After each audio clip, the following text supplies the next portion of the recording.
Hey, science enthusiasts! Welcome to Vyam Viewpoint, and today we're diving into one of the universe's most mind-boggling mysteries, antimatter. क्या आपने कभी सुना है कि हमारे यूनिवर्स में हर पार्टिकल का एक मिरर इमेज पार्टिकल होता है, जिसे हम एंटीमैटर कहते हैं?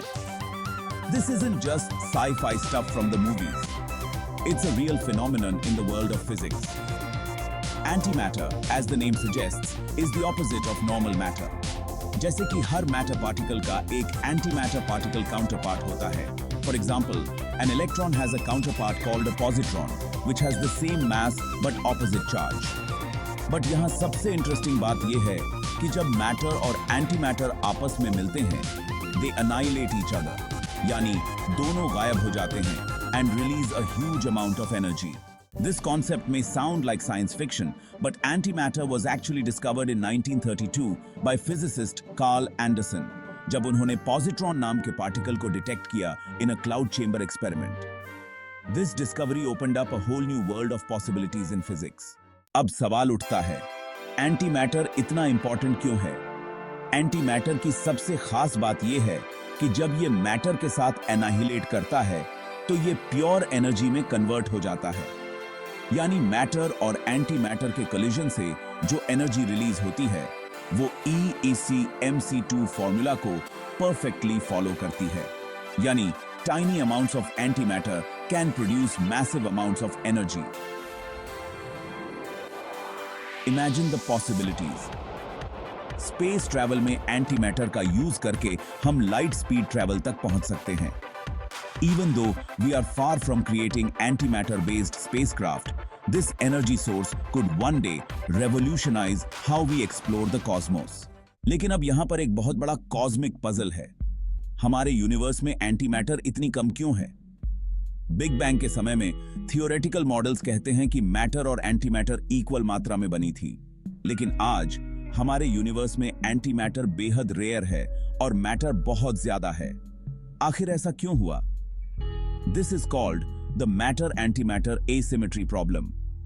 साइंटिस्ट्स के पास अभी तक इसका एग्जैक्ट आंसर नहीं है, लेकिन कई थ्योरीज सजेस्ट करती हैं कि अर्ली यूनिवर्स में कुछ ऐसा हुआ जिससे मैटर पार्टिकल्स सर्वाइव कर गए और एंटीमैटर पार्टिकल्स अनाइलेट हो गए. Some scientists propose that this asymmetry could be due to a small imbalance in the decay of certain particles during the early moments of the universe. कुछ अन्य researchers कहते हैं कि हो सकता है हमारे यूनिवर्स से बाहर कहीं और एंटीमैटर यूनिवर्स एग्जिस्ट करता हो. अब ये सवाल हमें और भी ज्यादा कंफ्यूज कर देता है कि हमारा यूनिवर्स कितना कॉम्प्लेक्स और मिस्टीरियस है. अब बात करते हैं एंटीमैटर के कुछ पोटेंशियल यूजेस की. It's not just for science fiction. Antimatter could be the future of energy production. Imagine अगर हम एंटीमैटर को एफिशिएंटली प्रोड्यूस कर पाए तो इससे हमें इन्फिनिट क्लीन एनर्जी मिल सकती है, जो न्यूक्लियर फ्यूजन से भी ज्यादा पावरफुल होगी. टुडे एंटीमैटर का एक इंपॉर्टेंट रियल वर्ल्ड एप्लीकेशन है पॉजिट्रॉन इमिशन टोमोग्राफी या PT स्कैन्स, जो मेडिकल डायग्नोस्टिक्स में यूज होती है. ये टेक्नोलॉजी पॉजिट्रॉन्स को यूज करके हमारे बॉडी के अंदर के ट्यूमर्स और एबनॉर्मैलिटीज को डिटेक्ट करती है.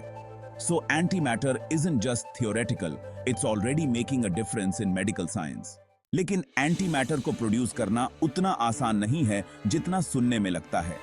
वर्तमान में we produce antimatter in particle accelerators like CERN's large hadron collider. लेकिन ये इतनी कम मात्रा में बनती है कि 1 ग्राम एंटीमैटर बनाने में हमें ट्रिलियंस ऑफ डॉलर्स खर्च करने पड़ सकते हैं. यानी फिलहाल एंटीमैटर बेस्ड एनर्जी प्रोडक्शन या स्पेस ट्रैवल प्रैक्टिकल नहीं है. To put things in perspective, 1 gram antimatter से इतनी एनर्जी प्रोड्यूस हो सकती है कि एंटायर न्यूयॉर्क सिटी को 1 दिन तक पावर किया जा सके. लेकिन इतनी एंटीमैटर को क्रिएट करने में जो कॉस्ट लगेगी वो एस्ट्रोनॉमिकल है. So antimatter is undoubtedly one of the most exciting discoveries in modern physics. It's the mirror image of matter packed with immense energy potential, और हो सकता है कि ये फ्यूचर में हमारे स्पेस ट्रैवल और एनर्जी नीड्स को पूरी तरह से ट्रांसफॉर्म कर दे. लेकिन फिलहाल antimatter production is extremely expensive and challenging. Scientists continue to study antimatter to unlock its full potential and solve some of the greatest mysteries of the universe, including why there's more matter than antimatter. Thanks for watching. इस video को suggest करने के लिए खास thanks देना चाहूंगा हमारे subscriber coming soon को। और जैसे हमने पहले कहा, ये एक बहुत ही एक्साइटिंग टॉपिक है, इसलिए हम इस पर एक पूरी सीरीज लेकर आ रहे हैं। हर रोज सुबह 7 बजे हम यूनिवर्स के किसी नए रूल या प्रिंसिपल पर वीडियो अपलोड करेंगे। अगर आपके पास कोई टॉपिक है जिस पर आप चाहते हैं कि हम वीडियो बनाएं, तो कमेंट सेक्शन में जरूर बताएं। Until next time, keep exploring the mysteries of the universe. Dag hai.